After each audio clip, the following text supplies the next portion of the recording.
নমস্কার বন্ধুরা, আমার চ্যানেলে সকলকে স্বাগত জানিয়ে শুরু করছি আজকের রেসিপি।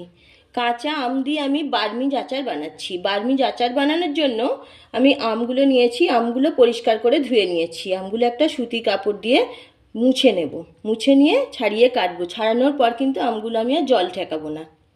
এবার আমগুলো মুছে পরিষ্কার করে নিয়ে চাকা চাকা করে কেটে নিচ্ছি। সব আমগুলো কাটা হয়ে গেছে, এইরকম চাকা চাকা করে আমগুলো কেটে নিয়েছি। 1 কেজি পরিমাণ হয়েছে আমার কাটা আমগুলো। আমি এখানে 500 গ্রাম চিনি নিয়েছি। একটা পাত্রে আমগুলো ঢেলে নিয়েছি, এবার চিনিটা মিশিয়ে দিচ্ছি। চিনিটা ভালোভাবে আমের সাথে মাখিয়ে রাখবো।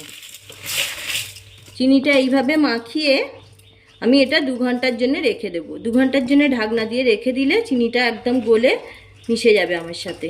তারপরে 2 ঘন্টা পরে ফিরে আসছি। 2 ঘন্টা পরে ফিরে এলাম, দেখুন চিনিটা একদম গলে গেছে। এবার এর মধ্যে আমি কিছুটা কাশ্মীরি লঙ্কার গুঁড়ো দিয়ে দিচ্ছি। কাশ্মীরি লঙ্কার গুঁড়োটা দিলে কালারটা খুব ভালো আসবে।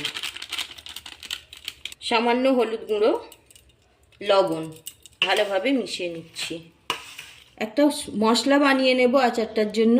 নিয়েছি শুকনো লঙ্কা, ধনে, জিরা আর মৌরি। এগুলো শুকনো খোলায় ভেজে নিচ্ছি। হালকা করে ভেজে নিলাম, গ্যাসটা বন্ধ করে দিলাম। এবার ঢেলে নিচ্ছি। কড়াই বসিয়ে দিয়েছি, আমি কোনো তেল ছাড়াই আচারটা বানাচ্ছি। কড়াইয়ের মধ্যে আমগুলো দিয়ে দিচ্ছি। আমটা কড়াইয়ের মধ্যে দিয়ে দিয়েছি। এবার দেখতেই পাচ্ছেন কতটা চিনিটা গলে রসটা হয়েছে। এই রসের মধ্যেই আমগুলো সিদ্ধ হবে। এইভাবে নাড়তে থাকবো। আমি কোনো ঢাকনা দিয়ে আচারটা বানাচ্ছি না, এমনি ঢাকনা খুলেই নাড়তে থাকবো। এইভাবে সিদ্ধ হতে দেবো। ফুটতে শুরু করেছে, ভালোভাবে ফুটছে। পুরো ভিডিওটা দেখতে থাকুন, আমার চ্যানেলটা সাবস্ক্রাইব করে পাশে থাকুন। আর রেসিপিটা যদি ভালো লেগে থাকে অবশ্যই লাইক শেয়ার করবেন। ভাজা মশলাগুলো ঠান্ডা হয়ে গেছে, আমি একটা ছোট্ট হামালদিস্তার মধ্যে নিয়ে গুঁড়ো করে নিচ্ছি। একদম মিহি করে গুঁড়ো করব না, আধা ভাঙা করে নেব। ফুটতে ফুটতে রসটা অনেকটা গাঢ় হয়ে গেছে। আর আমগুলো দেখুন কতটা স্বচ্ছ হয়ে গেছে। এখনো অনেক রস আছে, এটা ফুটে ফুটে গাঢ় হয়ে যাবে। আমগুলো খুব সুন্দর সেদ্ধ হয়ে গেছে, একদম স্বচ্ছ হয়ে গেছে। এই সময় আমি মশলার গুঁড়ো করে রাখা মশলাটা দিয়ে দিচ্ছি।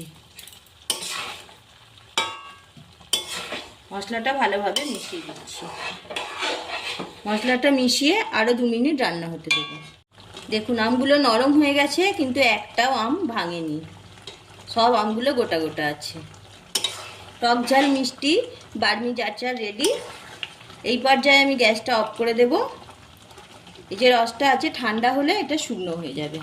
বেশি রসটা শুকনো করতে গেলে একদম শক্ত হয়ে যাবে, সেটা খেতে ভালো লাগবে না। ঠিক এইটাই ঠিকঠাক আছে।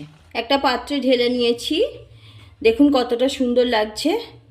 টক ঝাল মিষ্টি বার্মিজ আচার। এর পুরোপুরি ঠান্ডা হয়ে গেলে একটা কন্টেনারের মধ্যে রেখে দেবো। পুরো ভিডিওটা দেখার জন্য অসংখ্য ধন্যবাদ। কেমন লাগলো কমেন্ট করে জানাবেন। আবার দেখা হচ্ছে পরের ভিডিওতে।